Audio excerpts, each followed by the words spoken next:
क्या आप परेशान हैं अपने करियर को लेकर? इस लॉकडाउन में दुकान बंद है लेकिन रास्ते नहीं, बाहर जाने पर रोक है लेकिन ख्वाबों पर नहीं, कदम थोड़े ठहरे हैं लेकिन उड़ाने नहीं। आपकी इसी उड़ान को बरकरार रखने के ध्यान रखते हैं आपके करियर से संबंधित हर एक बात का, चाहे हो मसला करियर का, एडमिशन का, या हो मसला स्कॉलरशिप या एजुकेशन लोन का।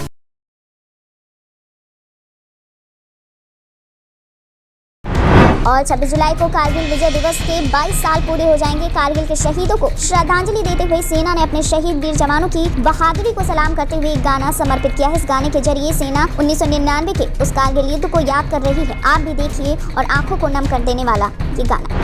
देश के 11 राज्यों से यूपी पहुंचने वाले लोगों के लिए सख्त नियम बनाए गए हैं। सभी यात्रियों को इन नियमों का पालन करना जरूरी होगा। जो भी यात्री देश के सबसे ज्यादा पॉजिटिविटी वाले राज्यों से यूपी पहुंचेगा, उसे कोरोना के RT-PCR टेस्ट की नेगेटिव रिपोर्ट दिखानी जरूरी होगी। आज कांग्रेस प्रदेश अध्यक्ष का पदभार संभालेंगे सिद्धू, वहीं सीएम अमरिंदर को भेजेंगे निमंत्रण। मीनाक्षी लेखी ने कृषि कानूनों के विरोध में प्रदर्शन कर रहे किसानों पर बेहद तल्ख टिप्पणी कर दी और कहा कि वो किसान नहीं मवाली। पाकिस्तान में जारी चीन पाकिस्तान इकोनॉमिक कॉरिडोर की साइट की तस्वीरें इन दिनों सोशल मीडिया पर सुर्खियां बटोर रही हैं। यहाँ पर काम कर रहे चीनी वर्कर्स सिर्फ अपने टूल्स नहीं बल्कि AK-47 लेकर तैनात हैं। उधर राकेश टिकैत ने कहा है कि हमारा संघर्ष पिछले 8 महीनों से चल रहा है। हम शांतिपूर्ण तरीके से अपनी बातों को सरकार के सामने रखना चाहते हैं। किसान नेता ने कहा, जब तक संसद का सत्र चलेगा हम लोग जंतर मंतर पर ही अपनी किसान संसद चलाएंगे। इंग्लैंड के खिलाफ आगामी टेस्ट सीरीज से पहले टीम इंडिया के लिए अच्छी खबर है। विकेट कीपर बल्लेबाज ऋषभ पंत कोविड-19 से पूरी तरह से उबरने के बाद टीम के साथ जुड़ गए हैं और वो 28 जुलाई से होने वाले दूसरे अभ्यास मैच में चयन के लिए उपलब्ध रहेंगे। कृषि मंत्री नरेंद्र सिंह तोमर ने कहा, हम किसानों के साथ बातचीत करने को तैयार हैं। हम पहले भी बात करते रहे हैं। मोदी सरकार किसान हितैषी सरकार है। रूस की कोरोना टीके स्पुतनिक V को चिली में मंजूरी मिल चुकी है।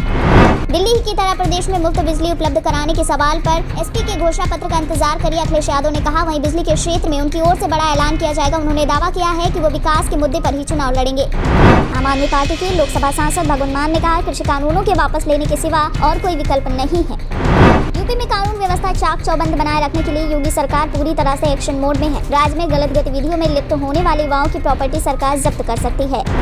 टोक्यो ओलंपिक में हिस्सा लेने पहुंचे भारतीय दल में अफरा तफरी उस समय मच गई जब ये खबर सामने आई कि दल में शामिल 3 सदस्यों में कोरोना के लक्षण सामने आए। तो वहीं टीम के डिप्टी शेफ डी मिशन प्रेम वर्मा ने इसके बाद साफ किया कि किसी भी खिलाड़ी में कोरोना के लक्षण नहीं पाए गए हैं और ये केवल ओलंपिक की हेल्थ ऐप में गलत जानकारी भरने के कारण हुआ। देश के 11 राज्य इन दिनों ऐसे हैं जिनमें पॉजिटिविटी रेट 3% से ज्यादा है। इन राज्यों में केरल, महाराष्ट्र, ओडिशा, त्रिपुरा, आंध्र प्रदेश, गोवा, मणिपुर, मेघालय, नागालैंड और अरुणाचल प्रदेश शामिल हैं। वहीं medical and health additional chief secretary Amit Mohan Prasad ने बताया है कि 24 जुलाई को नए नियम उत्तर प्रदेश में लागू किए जाएंगे। जो भी व्यक्ति बाहरी राज्यों से आएगा उसके लिए एयरपोर्ट और बस और रेलवे स्टेशनों के बाहर सख्ती की जाएगी। रूपा गांगुली ने ममता बनर्जी के खेला होली दिवस के रूप में 16 अगस्त की तारीख चुनने को लेकर भी चिंता जताई और कहा कि 16 अगस्त को खेला दिवस के रूप में मनाने के लिए क्यों चुना गया। ये भी एक चिंता का ही विषय है क्योंकि उस दिन से जुड़ा एक काला इतिहास है। कई लोग मारे गए थे। ICMR ने कोरोना वायरस के संक्रमण में कमी आने पर सबसे पहले प्राइमरी स्कूल खोले जाने की सलाह दी है। वहीं बलराम भार्गव ने कहा है कि चौथे सीरो सर्वे का हवाला देते हुए कि बड़ों की तुलना में बच्चों पर कोरोना का प्रभाव कम पड़ता है। अब बाबा रामदेव लोगों को कमाई का योग कराने के बारे में सोच रहे हैं। इसके लिए पतंजलि का इनिशियल पब्लिक ऑफर यानी IPO लॉन्च करने का काम चल रहा है। रामदेव ने कहा कि चालू वित्त वर्ष के अंत तक पतंजलि के IPO पर फैसला हो ही जाएगा। योगी सरकार में नगर विकास राज्य मंत्री महेश चंद्र गुप्ता ने ऐलान किया है कि जब तक देश में कोरोना महामारी खत्म नहीं होती तब तक अन्य ग्रहण नहीं करेंगे। बीजेपी सांसद सुब्रमण्यम स्वामी को इकोनॉमी को लेकर कई सवाल पूछे गए। उन्होंने अपनी ही पार्टी पर अर्थव्यवस्था न संभाल पाने का आरोप लगाया। भारत में करीब 40 करोड़ लोगों पर कोरोना का खतरा मंडरा रहा है। महाराष्ट्र, केरल, आंध्र, तमिलनाडु, पश्चिम बंगाल, ओडिशा और पूर्वोत्तर के तमाम राज्यों में कोरोना के सबसे ज्यादा मामले सामने आ रहे हैं। यहाँ दैनिक मामलों की दर ऊंची बनी हुई है। RSS प्रमुख मोहन भागवत ने कहा है कि देश में मुस्लिम आबादी बढ़ाने के संगठित प्रयास हुए, मकसद इसको पाकिस्तान बनाना था। कांग्रेस के पूर्व अध्यक्ष राहुल गांधी ने ट्वीट करते हुए कहा कि कोरोना की दूसरी लहर के दौरान सरकार के गलत फैसलों की वजह से हमारे 50 लाख भाई बहन माता पिता की जान गई है। RSS प्रमुख मोहन भागवत असम की 2 दिन की यात्रा पर पहुंचे और वहां उन्होंने कहा कि CAA के कारण किसी भी मुसलमान को कोई नुकसान नहीं होगा। असम सरकार ने जनसंख्या सेना के गठन का ऐलान कर दिया है। ये मुस्लिम बहुल इलाकों में जन्म वृद्धि दर को कंट्रोल करेगी। जनसंख्या सेना जागरूकता फैलाएगी और लोगों के बीच गर्भ निरोधक बांटेगी। मुख्यमंत्री ने कहा है कि हमारी नीति मुस्लिम विरोधी नहीं है।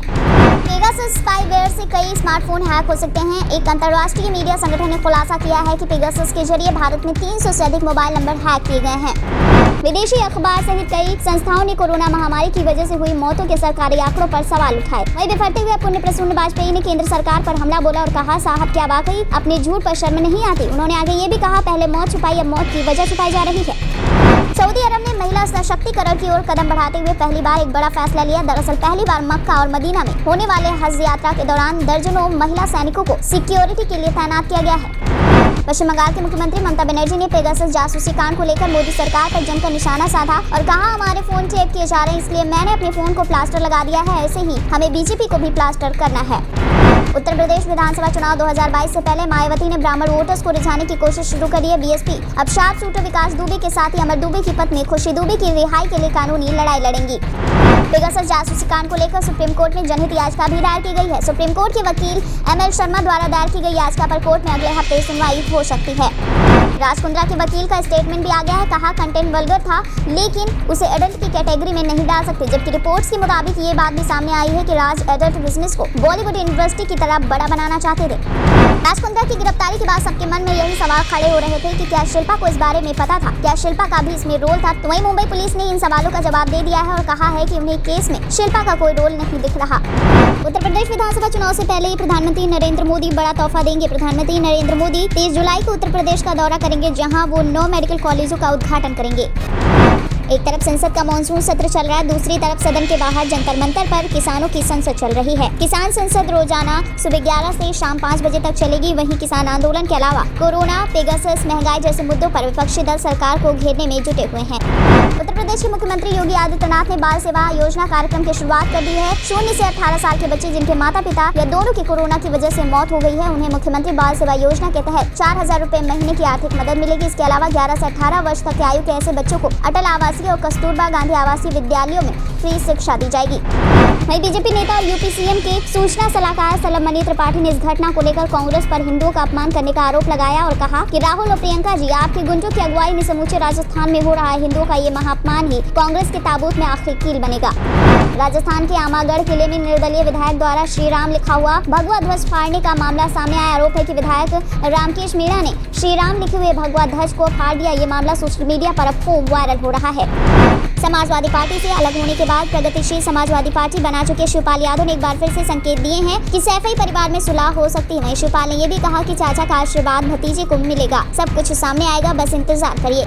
किसान नेता प्रेम सिंह भांगू का कहना है कि हमारा अगला लक्ष्य उत्तर प्रदेश है। 5 सितंबर से इसकी शुरुआत होगी। हम बीजेपी को अलग थलग करना चाहते हैं। तीनों कृषि कानूनों को वापस करने के अलावा और कोई रास्ता नहीं है। अखिलेश यादव ने उधर कहा है कि अगर प्रदेश में एसपी की सरकार बनती है तो सभी गरीबों को 3 लाख रुपए की लागत वाला लोहिया आवास उपलब्ध कराया जाएगा, साथ ही उस घर की बिजली भी मुफ्त होगी। दूसरी ओर भगोड़े हीरा कारोबारी नीरव मोदी के प्रत्यर्पण मामले में उसके वकीलों ने लंदन में हाईकोर्ट से कहा है कि मुंबई की आर्थर रोड जेल में कोरोना के असर के चलते उसकी आत्महत्या की आशंका बढ़ जाएगी। बता दें कि भारत प्रत्यर्पित किए जाने के बाद नीरव को इसी जेल में रखे जाने की संभावना है। खालिस्तानी आतंकी संगठन सिख फॉर जस्टिस ने दिल्ली पुलिस को धमकी दी। एसएफजे ने कहा है कि अगर पुलिस ने किसानों को संसद पर कब्जा करने से रोका तो अंजाम बुरा हो। वहीं दिल्ली पुलिस ने 3 नए कृषि कानूनों पर प्रदर्शन कर रहे किसानों को कुछ शर्तों के साथ जंतर मंतर पर प्रदर्शन करने की इजाजत दे दी है। लोकसभा चुनाव से पहले पश्चिम बंगाल की सीएम ममता बनर्जी ने विपक्ष को एकजुट करना शुरू कर दिया। वहीं अगले हफ्ता दिल्ली जाएंगी और दिल्ली में बीजेपी विरोधी नेताओं के साथ वो बैठक भी करेंगी। अमेरिका ने भारत में अपने नागरिकों के लिए एक सुरक्षा अलर्ट जारी किया है, जिसमें उन्हें नई दिल्ली में किसानों के विरोध के मद्देनजर अपनी सुरक्षा के लिए कदम उठाने के साथ साथ प्रमुख क्षेत्रों, भीड़ और प्रदर्शनों से बचने की सलाह दी गई है।